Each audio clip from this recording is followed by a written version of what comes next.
Here.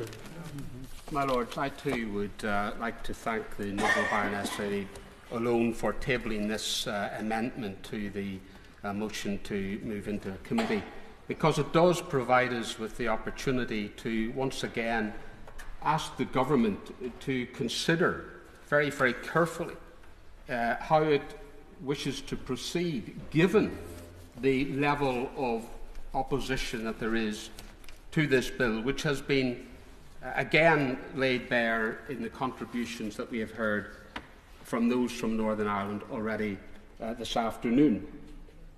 Now, the noble Lord the Minister, and I have no doubt whatsoever about his own personal integrity, is fronting up for the government on this issue, and he did give a commitment that the government would take its time before proceeding and would move very carefully and consider amendments, and some amendments have been forthcoming. But I would urge the Minister to think very carefully about what has been said already, and also what has been said over the previous months since this bill was published.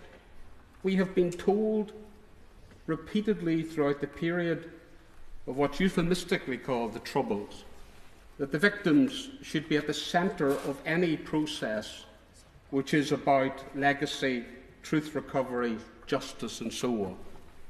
And it's very, very clear that victims have been treated abominably by this bill and by this government. And that's a terrible thing to have to say about a government which is committed to the Union.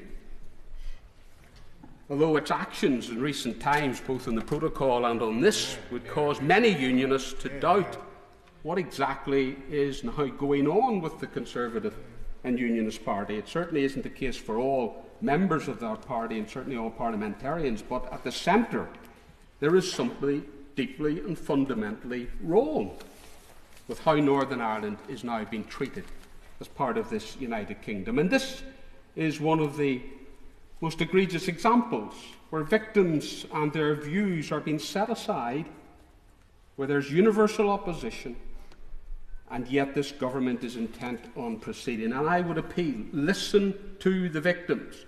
We have heard the noble Baroness mention various organisations, institutions, foreign bodies and all the rest of it. And I have respect for very many of them.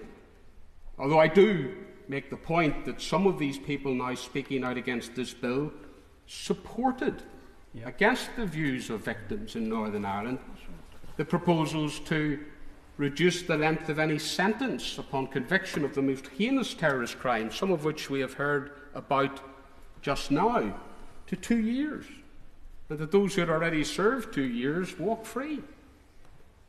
But what I do say is, regardless of that, we should listen to the victims and even now pause and urge the government to withdraw and not to move into committee.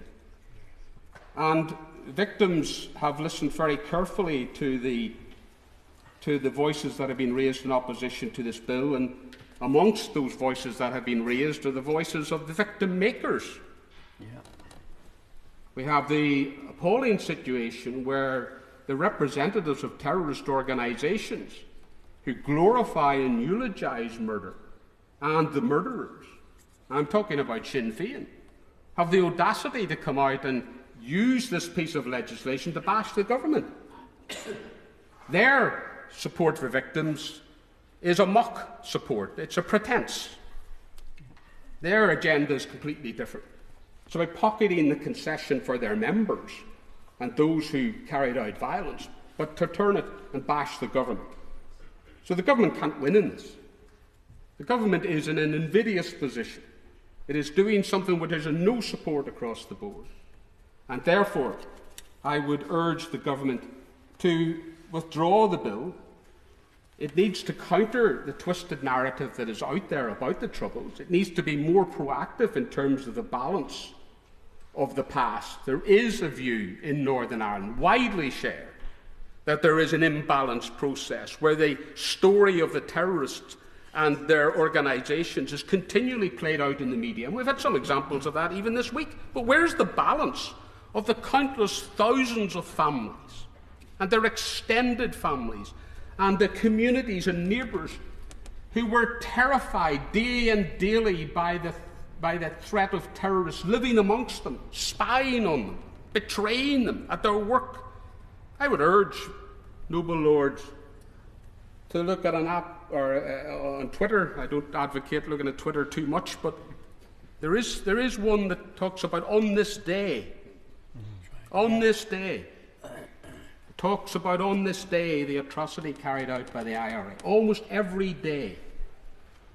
And it details the normal day-to-day activities of ordinary people going about their daily business, dropping their children to school, driving a bus, in the bakery, carrying out a profession, murdered, cut down by terrorists who now claim that they have the right to talk about human rights and lecture everybody else about it. But the government is doing those people and their relatives and their kith and kin such a disservice. And therefore, I would urge the government and the minister to think again at this stage. My Lords, as a member of this House coming from Northern Ireland,